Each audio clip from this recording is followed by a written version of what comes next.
اعوذ باللہ من الشیطان الرجیم بسم اللہ الرحمن الرحیم هو الذی خلقکم من تراب، وہ ذات جس نے تمہیں مٹی سے پیدا کیا، ثم من نطفۃ، پھر نطفے سے، ثم من علقۃ، پھر خون کے لوتھڑے سے، ثم یخرجکم طفلا، پھر تمہیں نکالا بچہ بنا کر، ثم لتبلغوا اشدکم، پھر تم پہنچ گئے اپنے جوانی کو، ثم لتکونوا شیوخا، پھر تم ہو گئے بوڑھے، ومنکم من یتوفی من قبل، تم میں سے کچھ ایسے ہیں جو فوت ہو جاتے ہیں اس سے پہلے ہی، وَلِتَبْلُغُوا أَجَلًا مُّسَمًّى، تاکہ پہنچے ایک مقررہ مدت تک، وَلَعَلَّكُمْ تَعْقِلُونَ، تاکہ تم سمجھ سکو۔ وَالَّذِي يُحْيِي وَيُمِيتُ، وہی ذات ہے جو زندہ کرتا ہے، وَيُمِيتُ، اور مارتا ہے۔ فَإِذَا قَضَىٰ أَمْرًا، جب وہ کسی کام کا فیصلہ کر لیتا ہے، فَإِنَّمَا يَقُولُ، پس وہ کہتا ہے لہو اس کے لیے کن ہو یا فیکون، وہ ہو جاتا ہے۔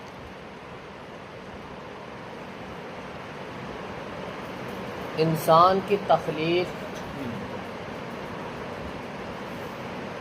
سب سے پہلے آدم علیہ السلام کو پیدا کیا مٹی کے ساتھ۔ مٹی بھی وہ جسے ہم کہہ لیں گڑی سڑی، بدبودار، لیسدار، کھنکھناتی، ٹھیکری کی طرح،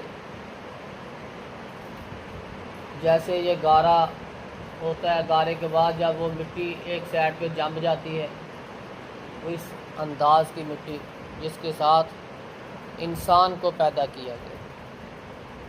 پھر اللہ رب العزت نے آگے جب انسان کو پھیلایا تو اللہ رب العزت نے اس نطفے سے پھیلایا۔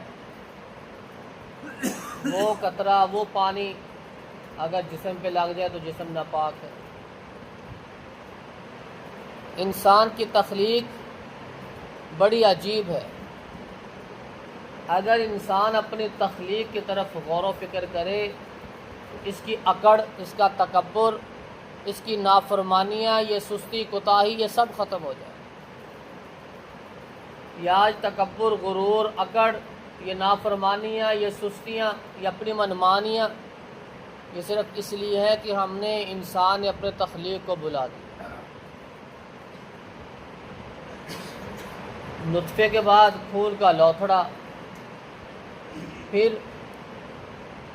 ہڈیاں، پھر اوپر ماس، پھر ایک اچھی سی خوبصورت سی شکل دی اللہ رب العزت نے، پھر اس میں روح پھونکی، پھر بچہ اپنی ماں کے پیٹ کے اندر حرکات بھی کرتا ہے، خوراک بھی کھاتا ہے، ہر چیز اللہ رب العزت نے اس کا انتظام کیا۔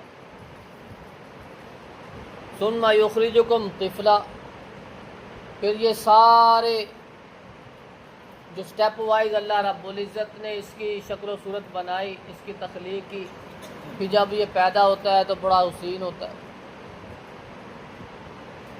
ثم لتبلغوا اشدکم، پھر بچپنا، پھر آگے جوانی آ جاتی ہے۔ ثم لتکونوا شیوخا، پھر بڑھاپے کو پہنچ جاتا ہے۔ پہلے جب پیدا ہوا محتاج، جب بوڑھا ہوا اپنے آخری لمحات کو پہنچ گیا پھر محتاج۔ انسان کے پلے ہے کیا؟ بس صرف فضول کی آکڑ اور تکبر، اور کچھ بھی نہیں۔ آیا محتاج، گیا محتاج، نہ آتے وقت ہل سکا نہ جاتے وقت ہل سکا۔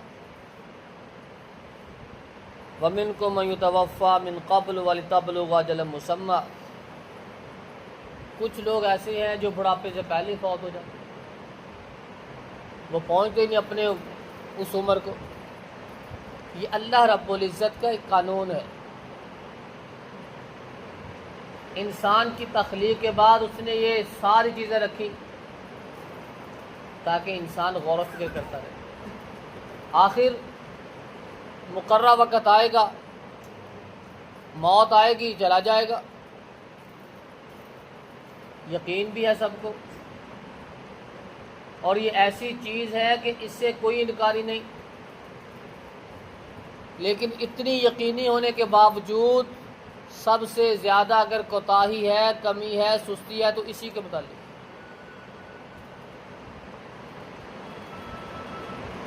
والذی یحیی و یمیت، وہ ذات زندہ کرتے، وہ مارتی ہے،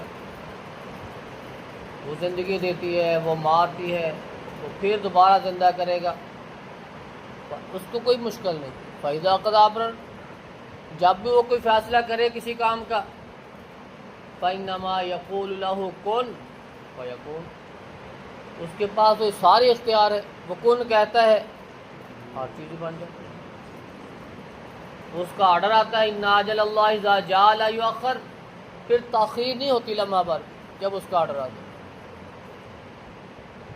انسان کو خود غور و فکر کرنا چاہیے، کسی وقت بھی اس کا بلاوا آ سکتا ہے، کسی وقت بھی آ سکتا ہے، جب اس کا وہ بلاوا آ جائے گا، اس کا حکم آ جائے گا، اس کا وہ وقت ختم ہو جائے گا، ہمیں محسوس ہوتا ہے کہ یہ جلدی چلا گیا، لیکن اس کی عمر اتنی تھی۔ لیکن ہمیں جتنی عمر ملے اس کو غنیمت سمجھیے، غور و فکر کیجئے، جو سستیاں، کمیاں، کوتاہیاں ہم سے ہوئیں وہ اللہ سے توبہ کیجئے، اور آنے والے جو دن ہیں وہ ارادہ کر لیں، یقین، اعتماد، ہر چیز وہ اللہ پہ رکھیں، اسی کے سامنے جھکیں، اس کی عبادت کریں، قرآن و سنت کے مطابق زندگی گزاریں۔ اگر ہم اس کے مطابق گزاریں گے تو کامیابی، اگر اس کے ہٹ کے اپنے منمانی سے گزاریں گے پھر ناکامی ہوگی۔ اللہ رب العزت سے دعا ہے کہ اللہ رب العزت ہمیں اپنی تخلیق پہ غور و فکر کر کے قرآن و سنت کے مطابق زندگی گزارنے کی توفیق عطا فرمائے۔